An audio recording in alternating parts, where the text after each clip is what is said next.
So I'm going to start on page 451 at line 517. That's where I'm going to start the reading, but I'll start the explanation where we stopped last time on page 452, line 537. Yes.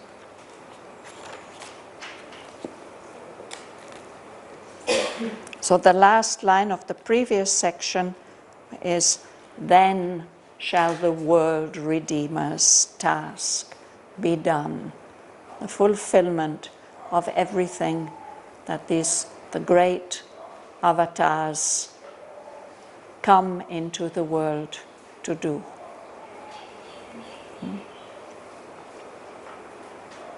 So until then, until the world Redeemer's task is done,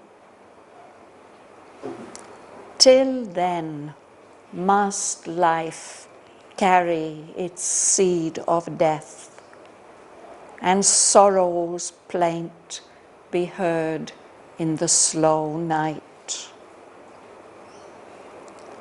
O mortal, bear this great world's law of pain. In thy hard passage through a suffering world, lean for thy soul's support on heaven's strength. Turn towards high truth. Aspire to love and peace. A little bliss is lent thee from above, a touch divine upon thy human days. Make of thy daily way a pilgrimage, for through small joys and griefs thou moves towards God.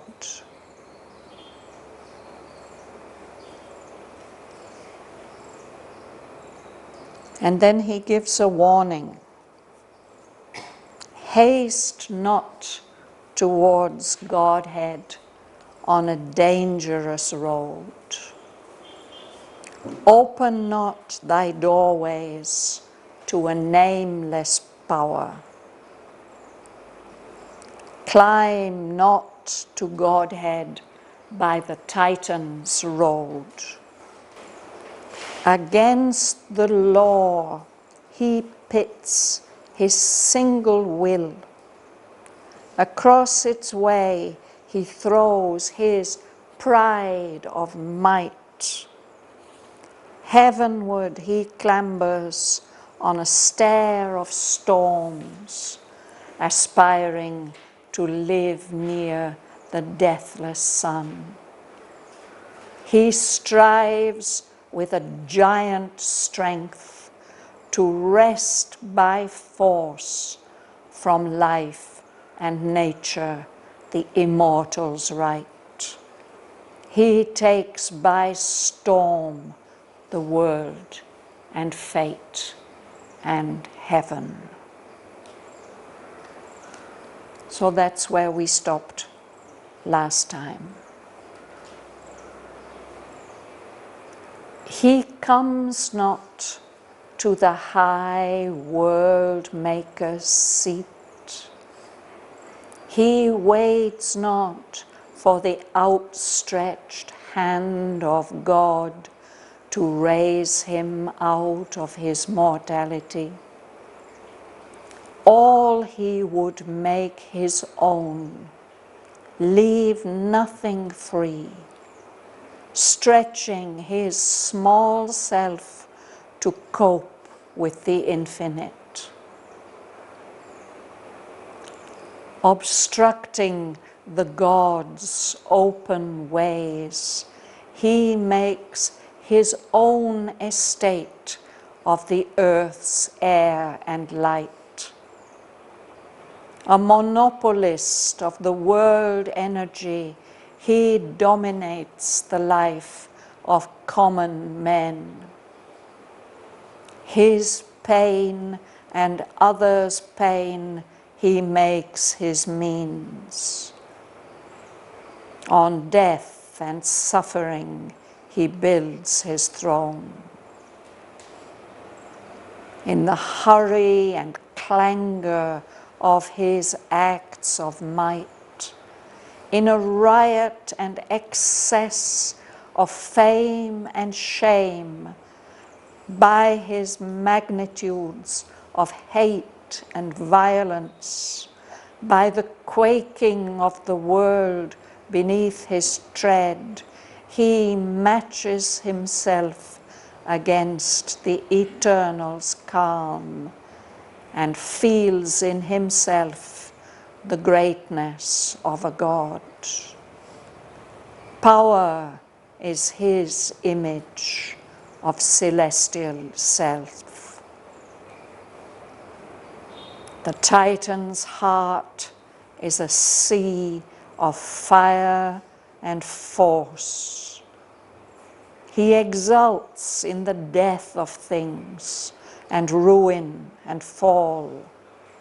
He feeds his strength with his own and others' pain. In the world's pathos and passion, he takes delight.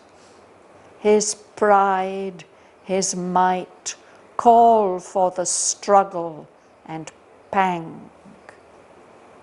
He glories in the sufferings of the flesh and covers the stigmata with the Stoic's name. His eyes, blinded and visionless, stare at the sun. The seeker's sight, receding from his heart, can find no more the light of eternity. He sees the beyond as an emptiness, void of soul, and takes his night for a dark infinite. His nature magnifies the unreal's blank and sees in naught the sole reality. He would stamp his single figure on the world, obsess the world's rumors with his single name. His moments center the vast universe. He sees his little self as very God. His little eye has swallowed the whole world. His ego has stretched into infinity.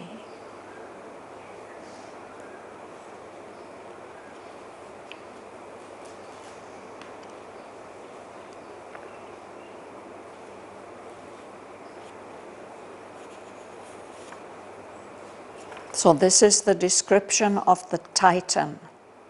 And Narad is advising us, he's advising all human beings not to be ambitious and to try to seize the kingdom of God by storm.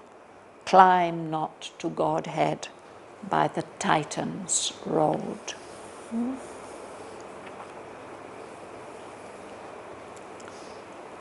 So we'll go back to page 452 and line 537. That's where we're going to start our study today.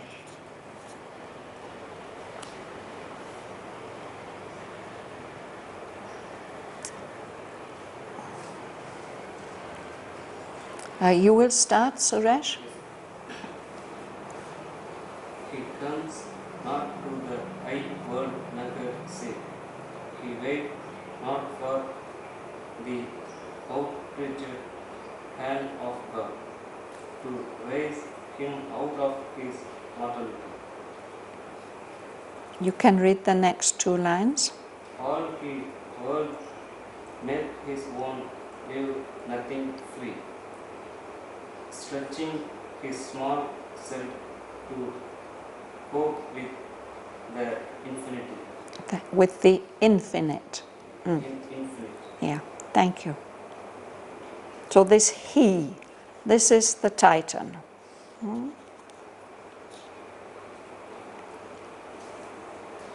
And Narad tells us that he is not going to reach the seat of the high world maker, the creator of this world. Because he doesn't wait for God to stretch out his hand and lift him up out of his mortality, his humanity, his death-bound state. He wants to extend his small self, stretch it, this little human form and personality that he has.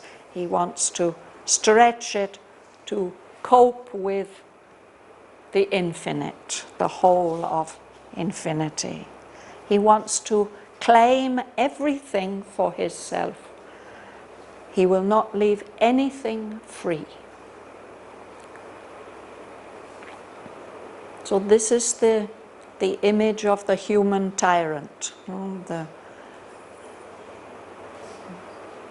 the human being who thinks that he has the right to enslave other human beings and control everything in the way that he thinks is right. And sometimes such beings have received support from the hostile worlds, from the adverse planes, and they have dominated for some time whole masses of humanity, and that has always been a terrible disaster for the people who fall under his control. Bhavana. Respecting the God's open ways he made, his own estate of the earth's air and light. A monopolist of the world energy, he dominates the life of common man.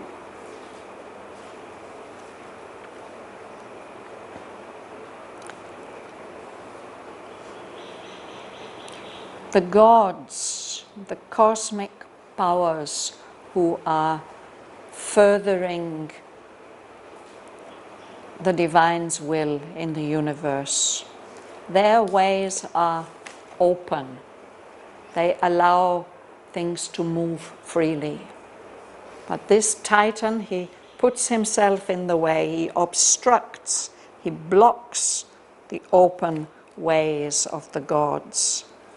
And he controls, he does his best to control and make his own estate where he can be the ruler. The whole air and light of the earth has this terrible possessiveness and wish to control everything. He wants to monopolize the energy, all the energy, the life energy, all the energy that is there in the world, to monopolize. That means you don't allow anybody else to have access to it. You control it all. No? He dominates the life of common men. So ordinary people are no longer free. They have to live under the domination of that terrible tyrant. Alice. His pain and others' pain, he makes his means. On death and suffering, he builds his throne. Yes, thank you. So that's the theme of this canto. It's the problem of pain. So one way that pain comes into the world, it's through this kind of titanic selfishness. And these beings, they exult in pain. He's ready to suffer pain for himself, and he's ready to inflict pain on other people. He makes this his means of domination. He builds his throne, his seat of control on death and suffering. Gumsun. In the poem, playing role with his acts of might, Yes. being wield and possessed of pain and shame, by his magnitudes of hate and violence, by the quaking of the world beneath his tread. He matches himself against the eternal storm and feels in himself the greatness of God. Power is his image of the celestial self. Yes. So he wants to show his power, no? His acts of might. And he's in a hurry, and he doesn't mind how much noise he makes. Clangor. Clangor is the noise, a metallic noise, metal on metal. Clangor.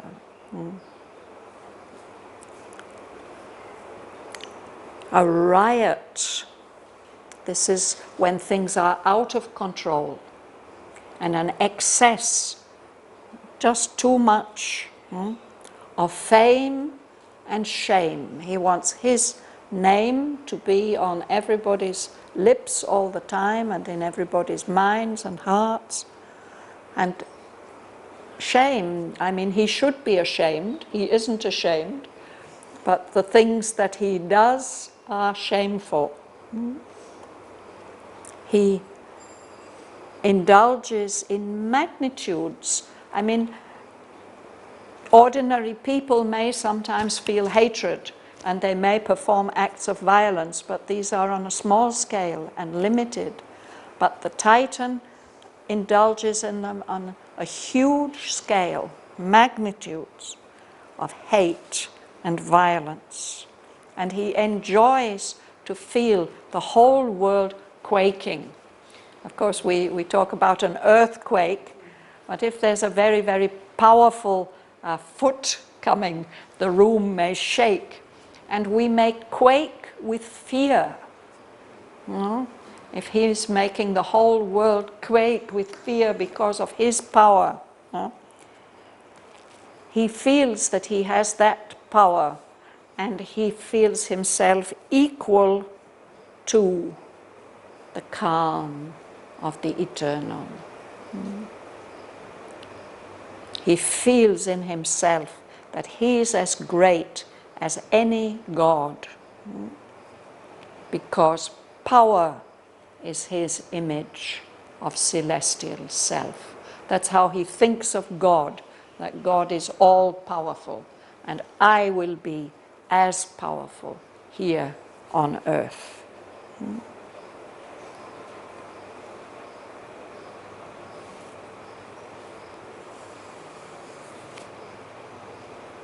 You will read, Tamarai? The Titans are decisive of fair and force. He victorious in the threat of things and Ruin. and firm. He feeds his throat straight with his one and other speed in the world's vortex and passion. He takes delight. His pride, his might fall for the Struggle. and the Pang. Yeah. So how can he be like that? It's because of his inner state.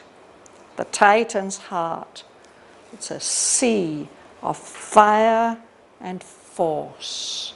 It's full of intensity, burning intensity, and energy.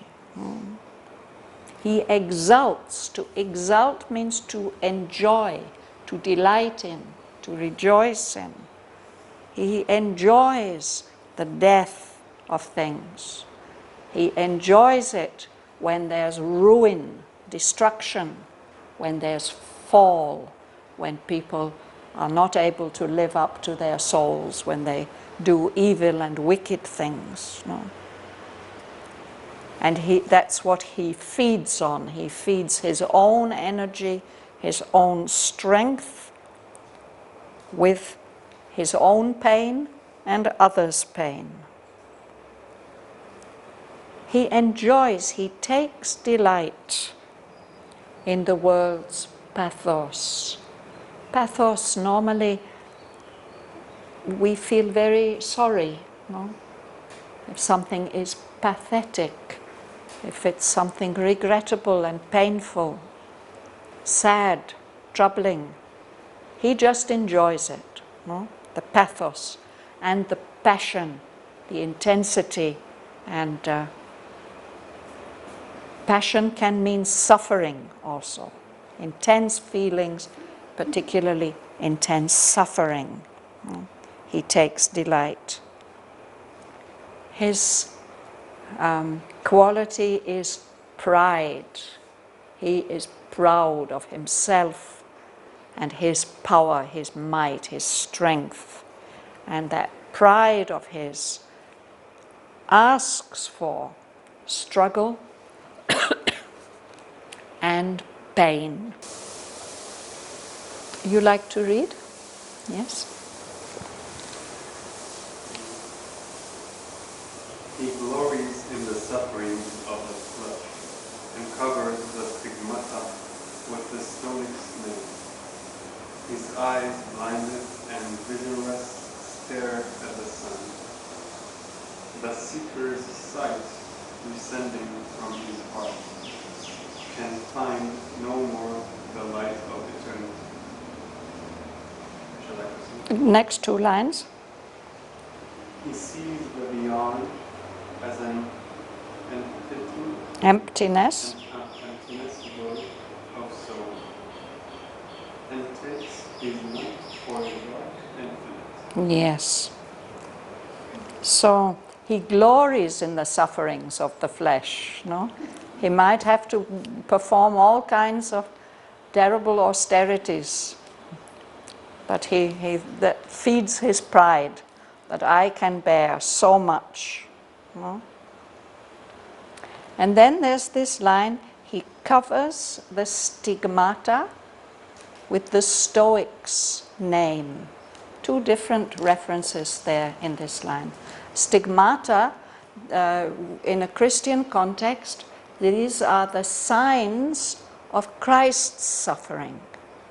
That the marks left in Christ's hands and feet and his side, these are a stigmata means a wound. Yeah. And in the spiritual history, there have been mystics who have felt their oneness with the suffering Christ, and even stigmata have appeared on their bodies through that experience. But he is not like the suffering Christ. He's not doing this for the sake of humanity. He's doing this only for the sake of his own greatness. He's covering that suffering, those wounds, with the name of the Stoic. The Stoics were a school of Greek philosophers who advised that the way to becoming truly human, it was to learn to endure suffering. Not that they sought it, but physical and psychological suffering. They felt that the human way to deal with that is to remain nobly silent and to learn to endure and be patient.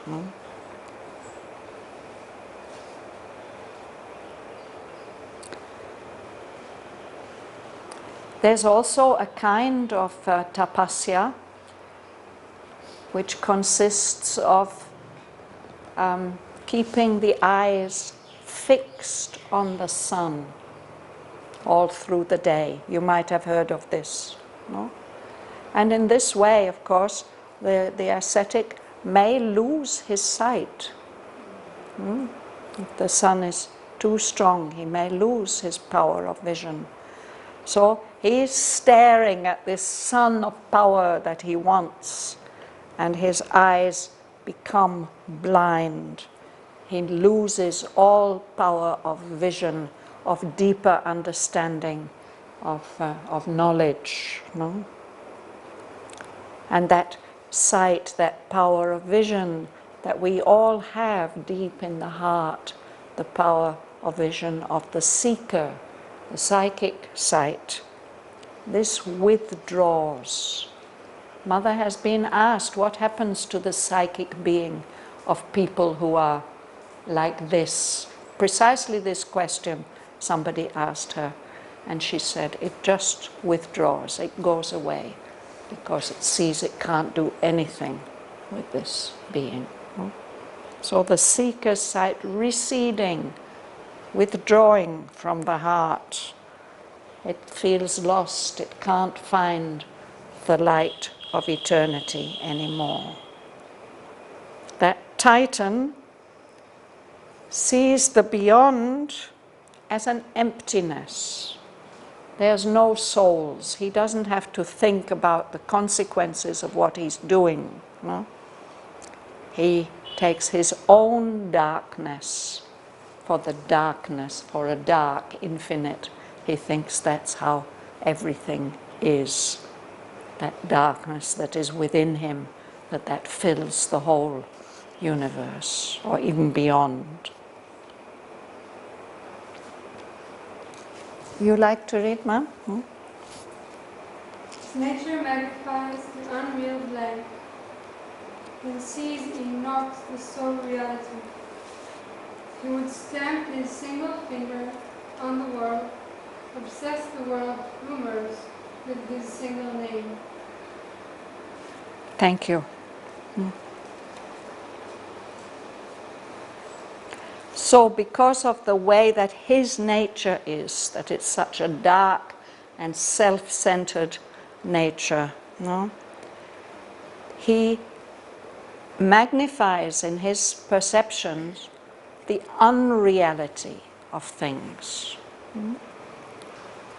He thinks that this nothingness, this blankness, is really the only reality. And he wants to stamp his mark in the world, in the human world.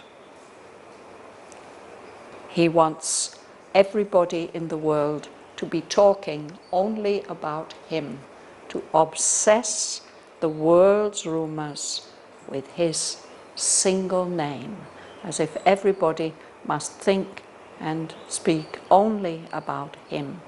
Obsession is when we are all thinking about only one thing. No? So we have to think about him, the Titan, whatever his name is. Joel. His movements center the vast universe. He sees his little self as very God. His little I has swallowed the whole world. His ego has stretched into infinity. Yes. So that's how he perceives himself.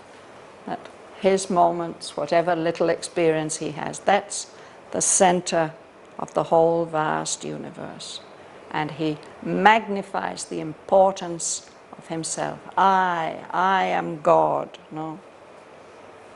His little I has swallowed up the whole world.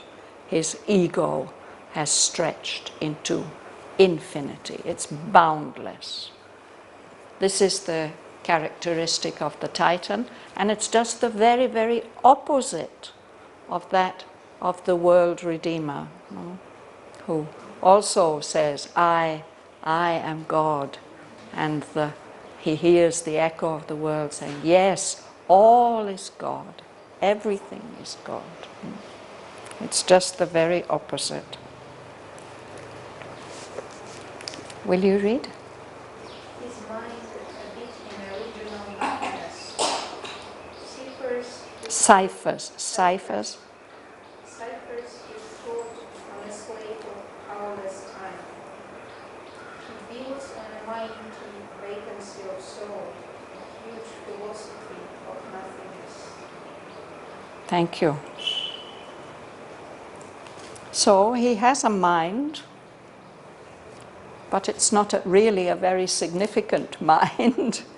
It's just a beat, single beat of time in original nothingness.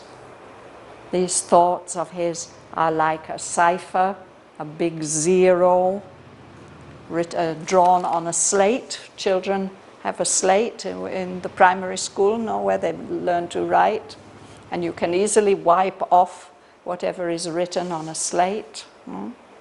So that's what it's like.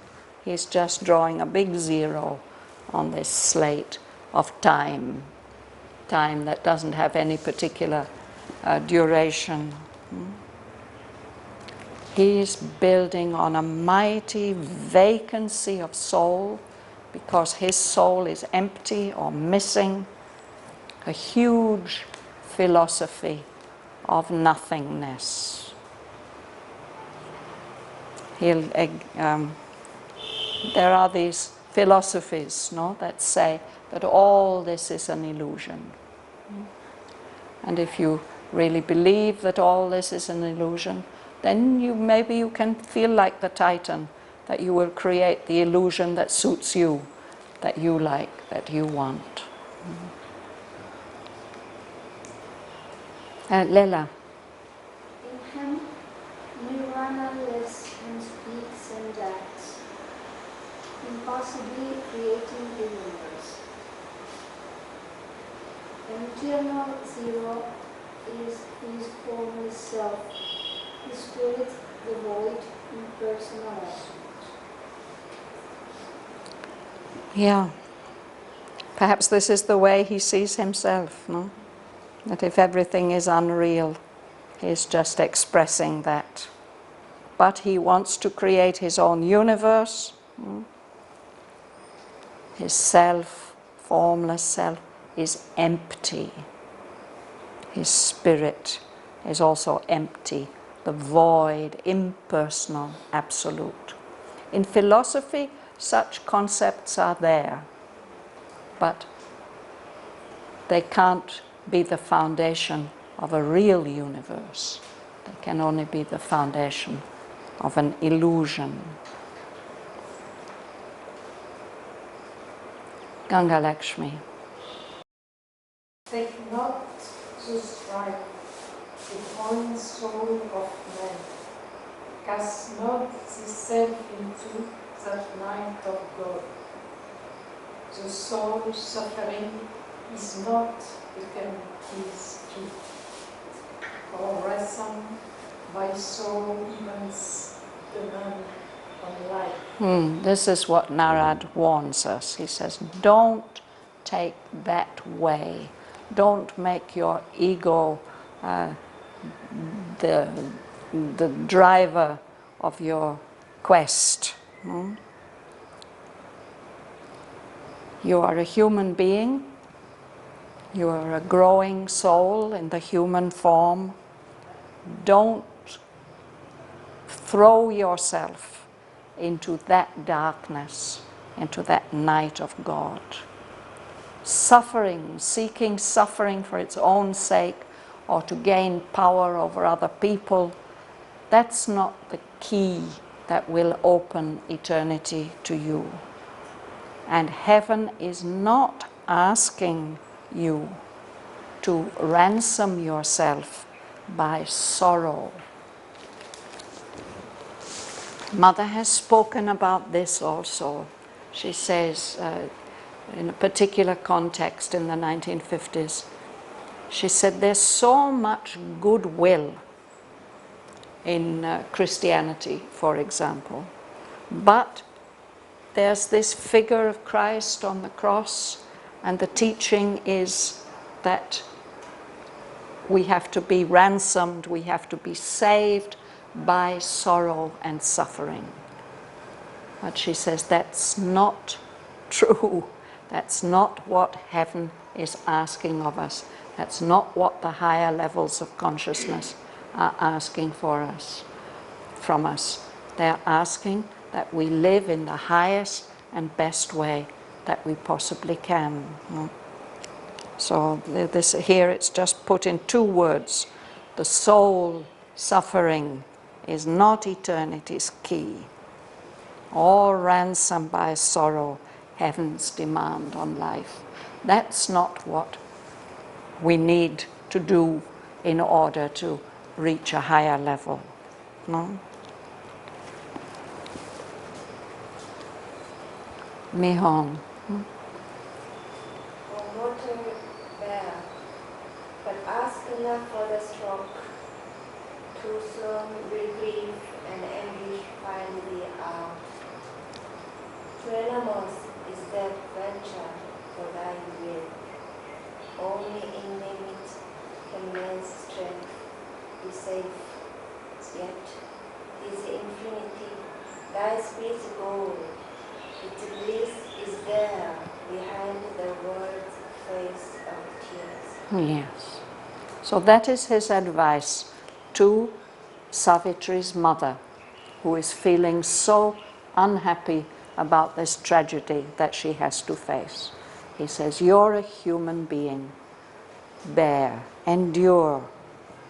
But don't ask for the stroke. Don't cling to suffering and ask for more suffering. There's enough suffering in the world. Too soon will grief and anguish find thee out. You will have enough to suffer.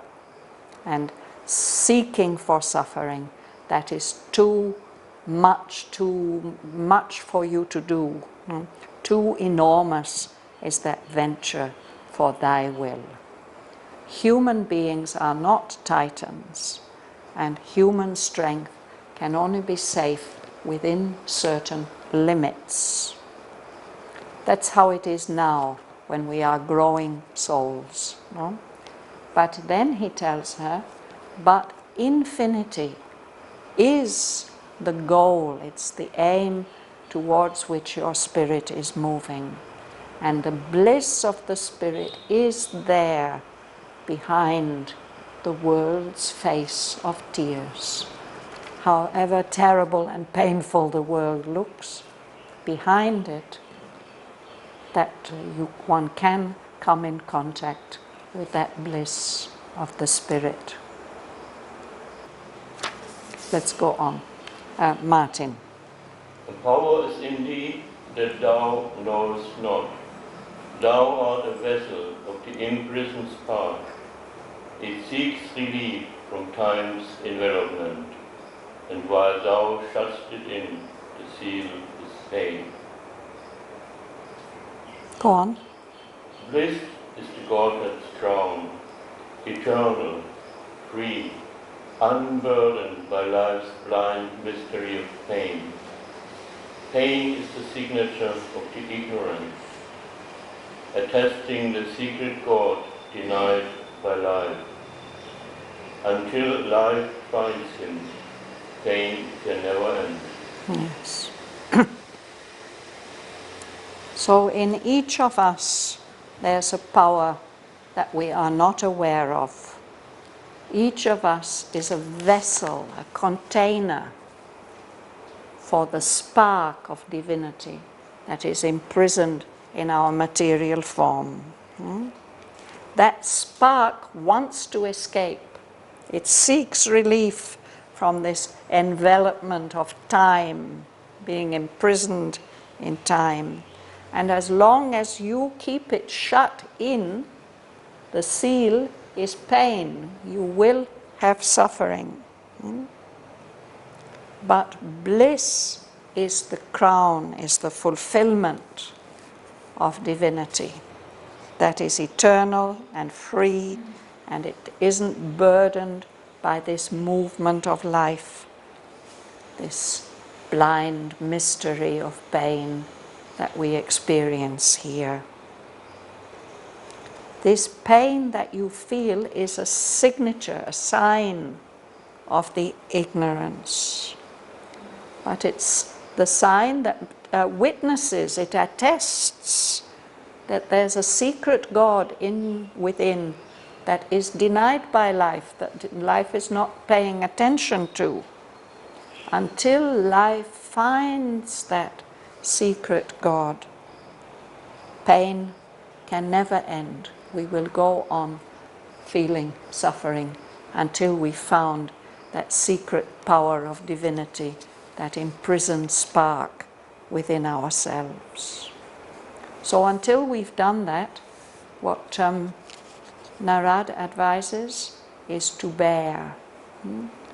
Dhanalakshmi. Calm is self's victory, overcoming fate. There thou shalt find at last thy road to bliss. Bliss is the secret stuff of all that Lives. lives. Even pain and grief are garbs of world delight. It hides behind thy sorrow and thy cry. Such wonderful lines, no? Bear. First of all, be calm. Calm. We read about it yesterday in the Life Divine, that what the mind can do for us is to help us to keep some calm and some balance. Calm is the victory over ourself, no? And that calm can overcome fate. And if we can bear the sufferings in our life, he promises us that we shall find at last our road to bliss. Because bliss, Ananda, is the secret stuff of everything that lives, of everything that is. No? And even pain and grief are coverings of world delight. They are dresses and clothes and disguises that the world delight puts on itself. Bliss is hiding behind thy sorrow and thy cry. I want to read to the end. Shall I do that? At the end of the section. So it's very beautiful and important what he says. Because thy strength is a part and not God's whole. Because afflicted by the little self, thy consciousness forgets to be divine as it walks in the vague penumbra of the flesh and cannot bear the world's tremendous touch, thou criest out and sayest that there is pain. Indifference, pain and joy, a triple disguise, attire of the rapturous dancer in the waves, withhold from thee the body of God's bliss. Thy spirit's strength shall make thee one with God. Thy agony shall change to ecstasy. Indifference deepen into infinity's calm, and joy laugh nude on the peaks of the Absolute.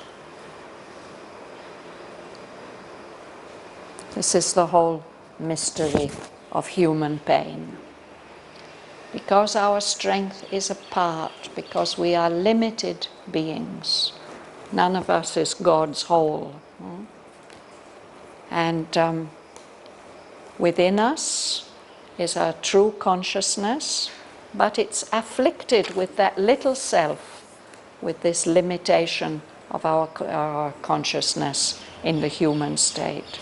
So it forgets to be divine, it forgets its divinity, as it walks in the penumbra, the twilight of the flesh, of this physical stuff that we are made of. So because we are small, and because our consciousness forgets its, or has forgotten its divinity, so then we can't bear the touch of the world. The universe, the forces of the universe, the things that are happening are too strong for our little self to bear. And when we get one of those strong blows or impressions, we cry out and we call it pain. But he says the secret is really that the indifference, we normally are in a state of more or less happy indifference, pain and joy, these are a triple disguise, a disguise in three forms. Triple means three, no? They're the clothing of the dancer, the blissful dancer in the ways.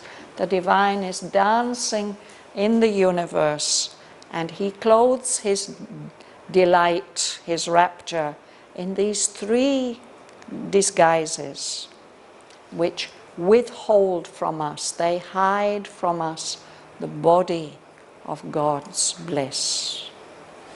But if we can become strong enough to bear the touch of the world, thy spirit's strength will make thee one with God. We'll be able to recover our unity with the divine. And then our agony, our intense suffering will turn to intense delight, to ecstasy, that touch which was too strong for us and was causing us so much pain. We shall experience it as intense delight. And that indifference will deepen into that calm of infinity which can bear and enjoy everything. No?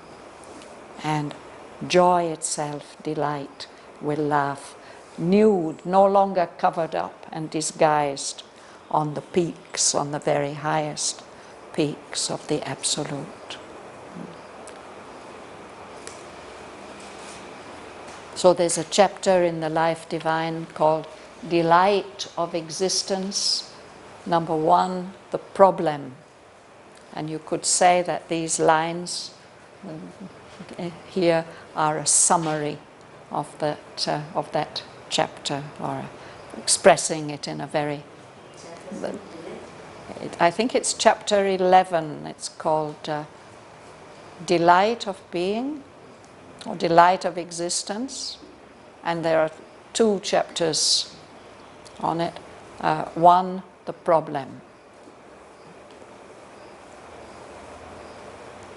And the conclusions that come in that chapter are wonderfully compressed and expressed in memorable poetry here. Bear, thou shalt find at last thy road to bliss.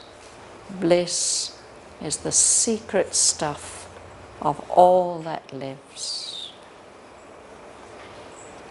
Indifference, pain and joy, a triple disguise, attire of the rapturous dancer in the waves, withhold from thee the body of God's bliss. But thy spirit's strength shall make thee one with God, and then we will all be able to share in this delight. So this is one of Narad's answers. There are so many answers in this chapter to the problem of pain, but this is one that he addresses to us ordinary human beings.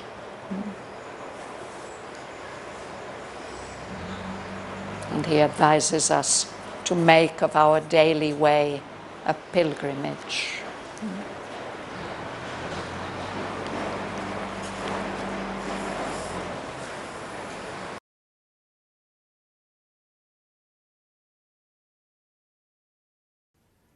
He comes not to the high world-maker's seat.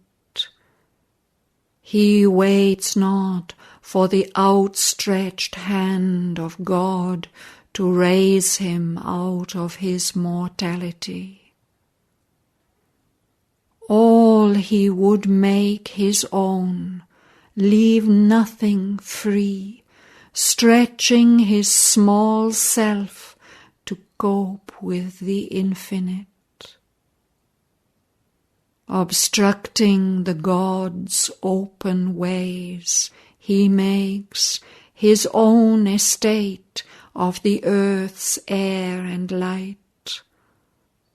A monopolist of the world energy, he dominates the life of common men.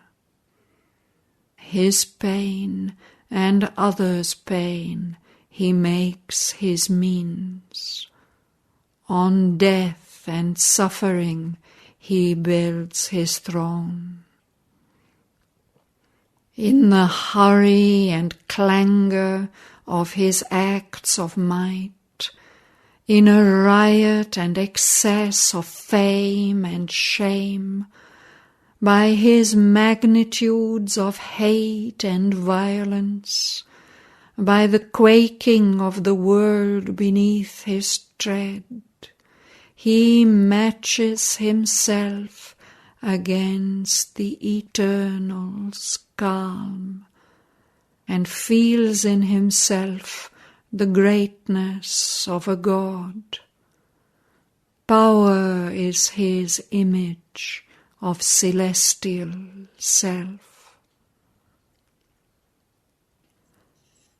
The Titan's heart is a sea of fire and force.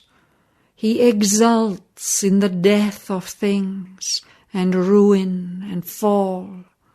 He feeds his strength with his own and others' pain. In the world's pathos and passion he takes delight. His pride, his might call for the struggle and pang. He glories in the sufferings of the flesh and covers the stigmata with the Stoic's name. His eyes, blinded and visionless, stare at the sun. The seeker's sight, receding from his heart, can find no more the light of eternity. He sees the beyond as an emptiness void of soul, and takes his night for a dark infinite. His nature magnifies the unreal's blank, and sees in naught the sole reality. He would stamp his single figure on the world, obsess the world's rumours with his single name.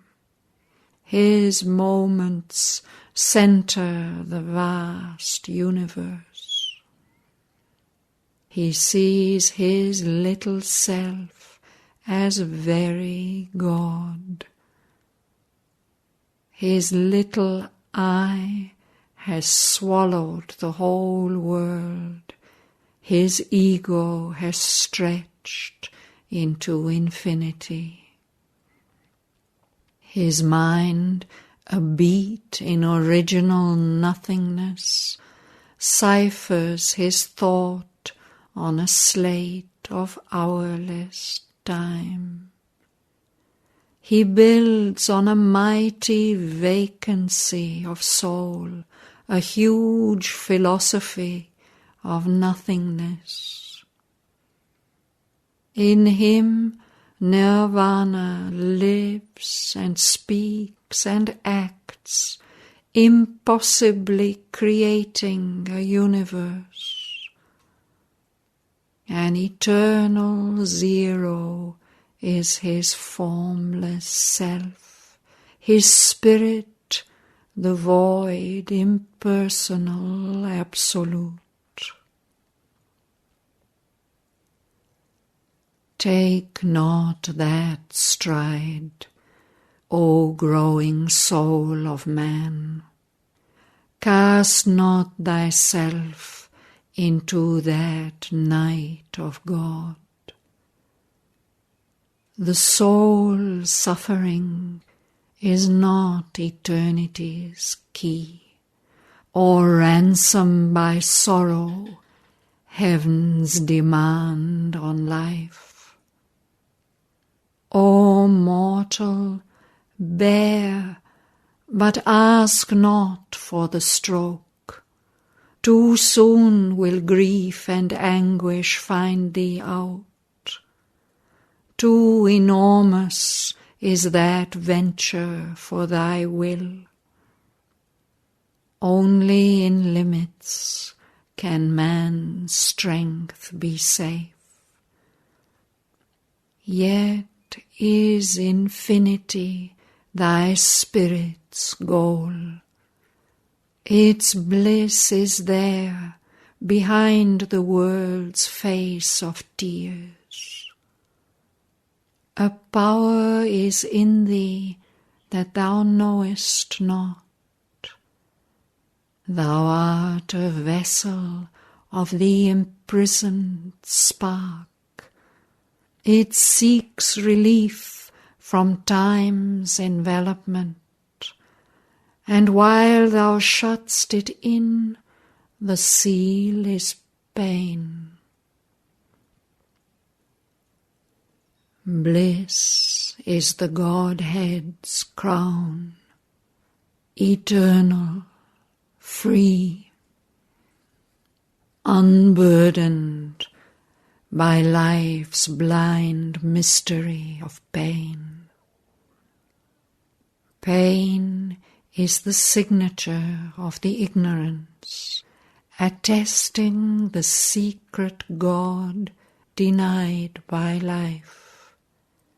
Until life finds him, pain can never end. Calm is self's victory, overcoming fate. Bear, thou shalt find at last thy road to bliss. Bliss is the secret stuff of all that lives. Even pain and grief are garbs of world delight. It hides behind thy sorrow and thy cry. Because thy strength is a part and not God's whole. Because, afflicted by the little self, thy consciousness forgets to be divine, as it walks in the vague penumbra of the flesh, and cannot bear the world's tremendous touch. Thou criest out and sayest that there is pain. Indifference, pain, and joy, a triple disguise, attire of the rapturous dancer in the waves, withhold from thee the body of God's bliss. Thy spirit's strength shall make thee one with God. Thy agony shall change to ecstasy. Indifference deepen into infinity's calm, and joy laugh nude on the peaks of the Absolute.